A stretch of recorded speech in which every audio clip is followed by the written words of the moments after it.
கர்த்தருடைய பரிசுத்த நாமம் மகிமைப்படுவதாக. 23ஆம் சங்கீதம் 1ஆம் வசனம்.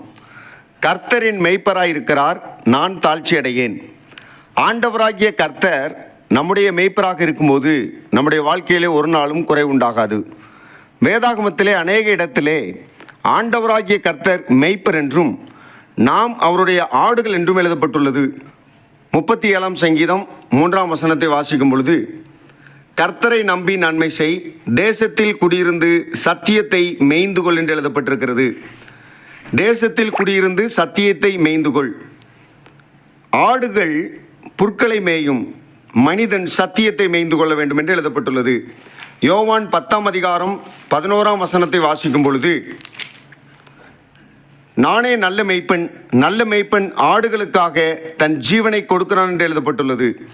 நானே நல்ல மெய்ப்பன் என்று ஆண்டவர் சொல்லுகிறார். நல்ல மெய்ப்பன் ஆடுகளுக்காக தன் ஜீவனை கொடுக்கிறான் என்று எழுதப்பட்டிருக்கிறது. ஆண்டவராகிய இயேசு கிறிஸ்து நமக்காக தம்முடைய ஜீவனையே கொடுத்தார்.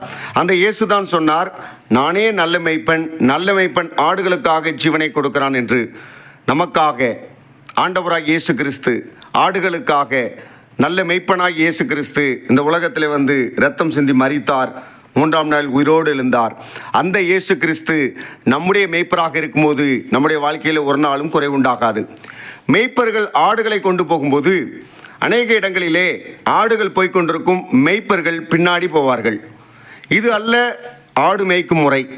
ஒரு மெய்ப்பெண் போகும் பொழுது ஆடுகள் மெய்ப்பனுக்கு பின்னாக வர வேண்டும். அப்பொழுதுதான் அந்த ஆடு ஆசீர்வதிக்கப்படும்.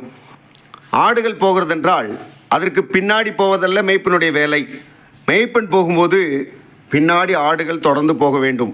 அதே போல ஆண்டவராகிய இயேசு கிறிஸ்துவின் அடிச்சுவடுகளை பின்பற்றி நாம் நடக்கும் பொழுது நம்முடைய வாழ்க்கையிலே ஒரு நாளும் குறை உண்டாகாது. ஆண்டவராகிய கர்த்தர் உங்களை ஆசீர்வதிப்பாராக. ஆமேன்.